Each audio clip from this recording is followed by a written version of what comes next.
2020 Democrat presidential candidate Joe Biden had better be careful. President Trump just tossed a major threat his way. Free Trump/Melania Commemorative Coin. Get yours today. Here's the scoop, from The Hill. President Trump said Friday it would be appropriate for him to discuss opening an investigation into former Vice President Joe Biden and his family with Attorney General William Barr. Trump told Politico in an interview Friday that he hasn't talked with Barr about investigating Biden and his family's business dealings, but said certainly it would be an appropriate thing to bring up with the Attorney General. Certainly it is a very big issue and we'll see what happens. I have not spoken to him about it. Would I speak to him about it? I haven't thought of that. I mean, you're asking me a question I just haven't thought of, he told the outlet. The president noted that it could be a very big situation for Biden, who has led the Democratic presidential primary field in polling since he launched his campaign last month. Because he's a Democrat, it's about 1/100th the size of the fact that if he were a Republican, it would be a lot bigger, Trump alleged.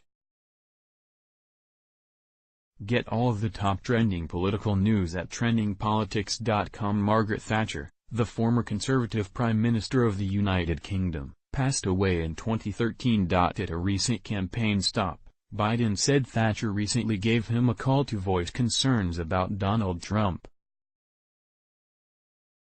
Voter poll: do you support term limits for members of Congress? How would that work, Joe? From Bloomberg.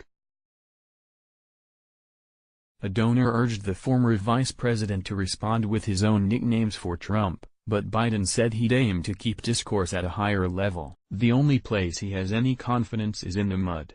The only thing he doesn't know how to respond to is issues and specifics, he said.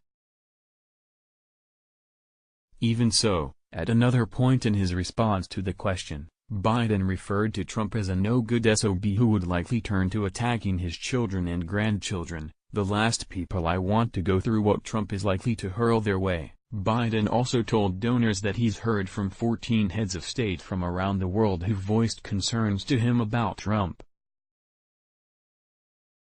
That list included Margaret Thatcher, he said, before correcting what he called a Freudian slip, that he was actually referring to current British Prime Minister Theresa May. Just a few hundred people in Columbia, South Carolina waiting to hear what 2020 presidential candidate Joe Biden has to say in his first visit to the Palmetto State since officially announcing his candidacy.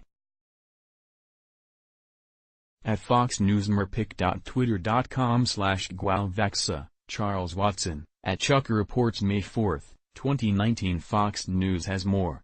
Biden's confusing comments came Saturday during a closed-door fundraiser in Columbia, South Carolina.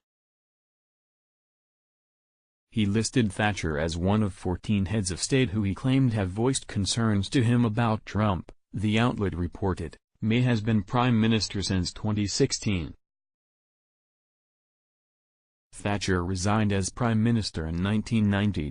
During his fundraiser swing in South Carolina, Biden also took a page out of Trump's playbook on Saturday when asked if he had a nickname for the president. Biden reportedly said he didn't want to get down in the mud with Trump, but if he had to choose a moniker for the current White House occupant it would be a clown. There's so many nicknames I'm inclined to give this guy, Biden said, according to Politico.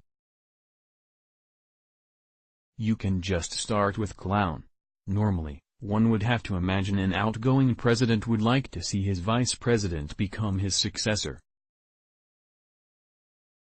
That wasn't exactly the case for Barack Obama when it came to Joe Biden. Poll: should Pelosi be removed from office? Obama wanted Hillary Clinton to be president, not Joe. Check this out. Bold mind from The Atlantic. Barack Obama stood in the Rose Garden, watching Joe Biden announce that he wasn't going to run for president, exactly what he wanted and had helped make happen. 4 years later, the president has come a long way on his views of a Biden run. For many Democrats, Biden's 2020 announcement today is the bookend to the anxiety and regret they've been filled with since election night 2016. When they watched the blue wall of Midwestern states fall away from Hillary Clinton, he would have held on to those white working-class voters and beaten Donald Trump. They believe he would have won. Obama played a far different role in the summer of 2015, when he urged everyone in the White House to give Biden time and space, as he talked about getting into the 2016 presidential race. Obama had decided early on that he wanted Clinton to be his successor, and that she was the best fit for the job and would be the strongest candidate. Obama didn't think running was a good idea for Biden, politically or personally. Biden was in pain after the death of his son, and he would figure this out on his own, Obama told his aides, but he wanted it to be Biden's decision. You might like Let's Block Ads. Why?